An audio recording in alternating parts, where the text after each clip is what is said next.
আজ আমরা কথা বলবো সার্বিয়ার আনস্কিল ওয়ার্ক পারমিট ভিসা সম্পর্কে। যোগ্যতা: বেসিক ইংলিশ বুঝতে এবং বলতে পারা এবং বয়স 20 থেকে 45-এর মধ্যে হলেই প্রাথমিকভাবে আপনি আনস্কিল ওয়ার্ক পারমিট ক্যাটাগরিতে আবেদন করতে পারবেন। যেসব সেক্টরে জব পারমিট রয়েছে: restaurant, delivery boy, fruits factory, laundry বয় ইত্যাদি।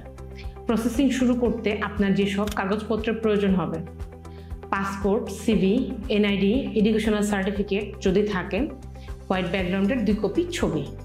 সবশেষে আপনাদের কাছে আমাদের একটি রিকোয়েস্ট থাকবে, যে কোম্পানিতেই যান না কেন সেই সেক্টরে মিনিমাম 1 বছর জব কন্টিনিউ করবেন।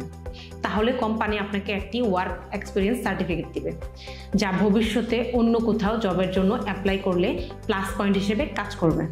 সুতরাং যারা নন সেঙ্গেনে আবেদন করতে চাচ্ছেন, পারিপার্শ্বিক দিক বিবেচনা করলে সার্বিয়া আপনার জন্য ভালো একটি অপশন হতে পারে, কেননা তুলনামূলক কম সময় ও কম খরচে প্রসেসিং সুবিধা পাচ্ছেন এই দেশটির ওয়ার্ক পারমিটের আবেদনের জন্য। সার্বিয়া ওয়ার্ক পারমিটের জন্য বিস্তারিত জানতে যোগাযোগ করুন 01713868886 এই নাম্বারে, অথবা সরাসরি অফিস ভিজিট করুন। ধন্যবাদ।